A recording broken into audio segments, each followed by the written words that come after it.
Hi people and hello my Chilli con Carnage crew, it's Chilli here, the man who produces Iron From My Eyes. Doing a special episode here because YouTube is such a fun place, isn't it? I mean, it's not like there's no negative comments whatsoever and the whole place is just lollipop and candy everywhere. Now look, I know it's Easter time and I thought this would be the perfect time to address my negative comments because hell, it's been a long time since my last video where I'd done this.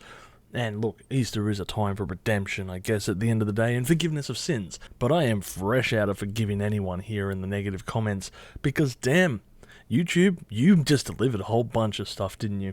Look, when you're a critic online with a YouTube channel, or anyone with a YouTube channel really, you're going to get a massive backlash depending on what you say on your channels. And I'm no stranger when it comes to this, especially when it comes to talking about music and giving my opinion on it. At the end of the day, I open myself up to this. But hey, let's address all of them on one little video here for part 2, negative comments. Fat rich old punks all go Democrat, except for old Johnny Rotten, the original. You guys do remember that Johnny Rotten is English, and the Democrat Party doesn't exist outside of America? The other thing I find quite interesting is that, well, Johnny Rotten actually backed Barack Obama back in the day. So you're just going to let that slide, but just because he said something about backing Trump, you think he is all for this part of the politics. He's always had an interesting point of view when it comes to politics. He is very liquid, never once setting himself in one area or the other and staying there. And that's what I admire about Johnny. He has an opinion, but he might swing like a pendulum back to another opinion. And I like that about him.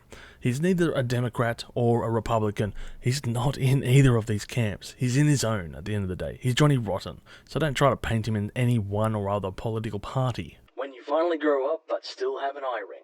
When you show up to my YouTube channel and have a picture of Dimebag Darrell as your profile picture. I think it's time that you should move on from Dimebag. Hell, we all miss him. But let's admit it, at the end of the day, you're no Jedi for making comments like this. That is why you fail. St. Vitus, you only listened to this record, didn't you? Are you serious? Or I can't tell if you are mentally challenged or just having me on here, because how else are you going to listen to music? Mummy says I shouldn't talk to fat men on the internet. This sounds like projectionism if ever I've heard it. I bet you're the type of person who watches To Catch a Predator to get tips off it and how to avoid jail. Now everyone's gonna know I'm a perv! Wow! Oh, my wife and daughter both have that hat. You're talking about this hat, aren't you? Yeah, it's good to see that they have good taste. I guess they're just trying to look like people that they admire in real life. I think your review is ridiculous. I think your comment is ridiculous. I can't even imagine listening to an album once or twice and then writing a review. Most great albums, especially concept albums, take time to come together. Some of my favourite albums I hated at first. My Morning Jacket's Waterfall albums come to mind. It took many listens to click. Quick question, but how many times did you watch my review before you made this comment? Once? The irony. Still, this is Steven Wilson we're talking about, who I know can do lots of good concept albums and has done so in the past, so the fact that he falls flat on his ass on this record is just a travesty. Unfortunately, he did miss the mark on this record, and I think there was another user who aptly described this record as AI prog rock. At the end of the day, that's what it sounds like. The album is sort of okay. It's barely passable, but in honesty, that last track just really drags on. And to address your first point, yes, I listened to this album something like 6 or 7 times, so I really don't know about your point about listening to it 1 or 2 times. That's just incorrect. Australia, keep your sluts in line. Yeah, sluts, line up out there. Nah, little bro baited by a fake account getting banned. Are you an extra for the Fast and Furious series? You sound like one. I remember this video. It was about the Dropkick Murphys and the Twitter account that apparently was banned, which turned out to be fake news, yes.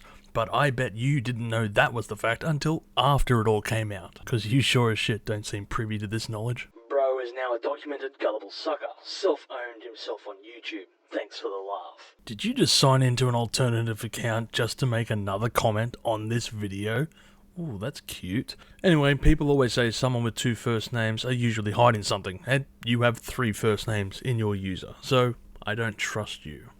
And now we come to the final conclusion. This one is glorious because it is talking about, well, Under Oath and their newest album that came out not too long ago. Well, I kind of expected a bit of backlash, of course, when I made the video.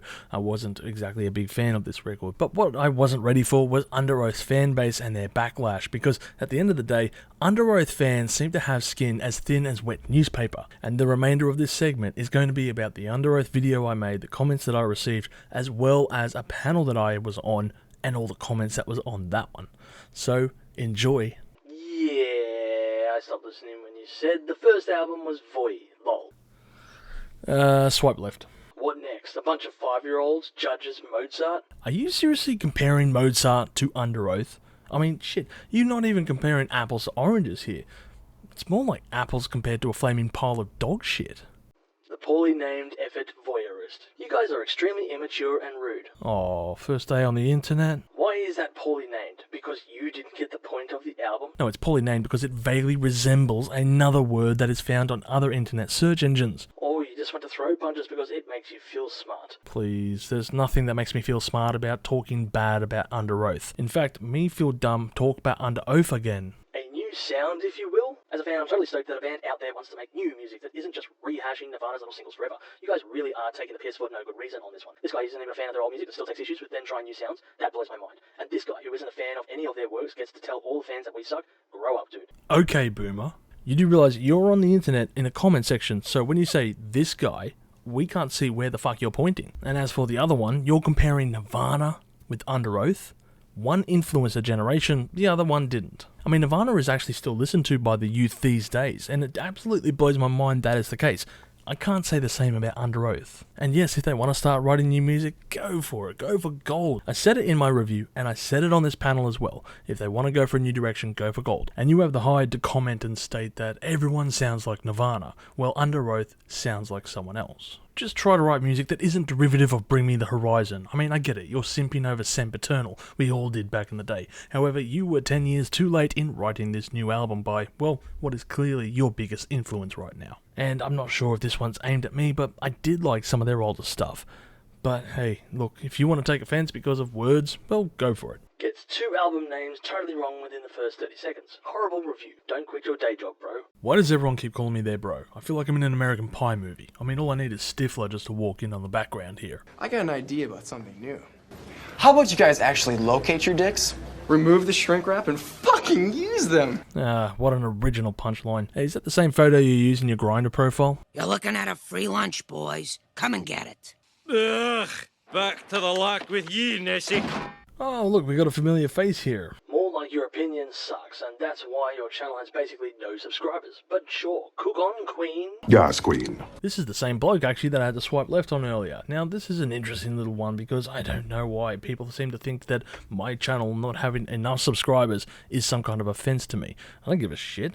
My channel was meant to be fun, and the fact that I have as many subscribers as I do absolutely blows my mind. I'm thankful that I nearly have 1,500 subscribers at the end of the day because I honestly thought I was never going to get past 15. But seeming that you want to pull out the old dick measuring contest here and just say your channel basically has no subscribers, let's do the old clicky here for a minute and have a look at your channel. Oh, and 4 videos, 35 subscribers.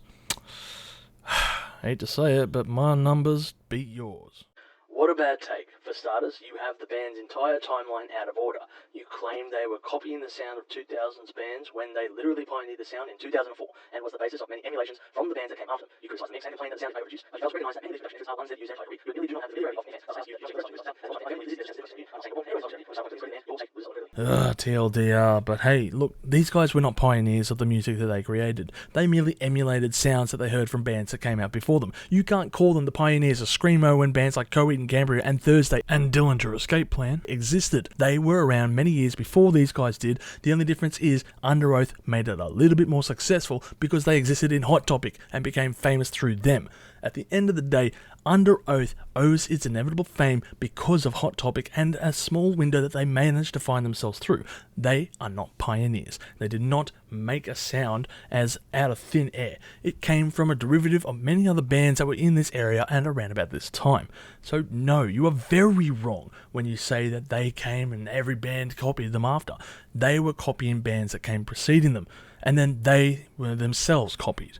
It's how music works. I'm not going to say Nirvana was original. Nirvana copied many other bands. They were trying to do a lot of things with stuff like Meat Puppets or the Pixies. They were not original. But you say also, you criticize the mix and complain that the sound is overproduced, but you fail to recognize that the production were the same that they did for prior records. You're wrong again, but you didn't listen to my review clearly because the producer that was introduced on this record again is a very green producer. This was his like second or third record ever produced. The record that came before it, it was self-produced by the band. For this album, the newest one, it had a producer brought in, someone who has just never worked with groups ever before. He's only released like one album to his name, so again, you're wrong. And you call yourself a fan?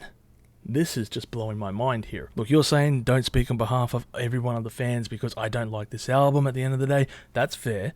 But I'm not speaking on behalf of all the fans. I'm speaking on behalf of me. So if you're taking it upon yourself that you think I'm speaking on behalf of fans, then that's your hang up, and I don't know how to overcome it. If you think this is the best that they've sounded since their 2016 reunion, then I guess that's for you to say. I have no idea because I don't know the 2016 reunion as well as you do, clearly. But you come across as this person who seems to think that they know way too much about the band when you clearly got a lot of things wrong in your comment. Knock it down a few bars, just say your opinion is what it is, and move on from this. Because at the end of the day, well, you just took a huge L on your credibility making this comment. This is definitely landing on the worst albums list. Too right you are, Rob. Too right you are. Because at the end of the day, like I said in my review, this may not be an album that lands in my top 10 worst albums of the year, but just the way that all these comments are going are just pushing me to the edge. I may include this in my top 10 worst albums of the year just to piss the fan base off even more. But knowing that if I included it in my list and it's going to cause this much pushback from a bunch of soy boys just makes me happy thinking about it. And that's really what it's about. Anyway, that should wrap things up for Negative Comments Part 2 on my YouTube channel. And I'd just like to thank each and every one of these negative comments for, well, helping the algorithm and my videos. Because remember, every video that you comment on in a negative manner only helps to serve to improve my search engine optimization on YouTube. And I thank you so much for bringing more people to me and my channel to watch this review talking about bad albums in particular. So hey, thank you everyone who also tuned in and watched these episodes, because remember, the ad revenue goes to me. So stick around, we'll probably do this again in 6 months' time for part 3, who the hell knows. Anyway, everyone, have a great day and stay spicy.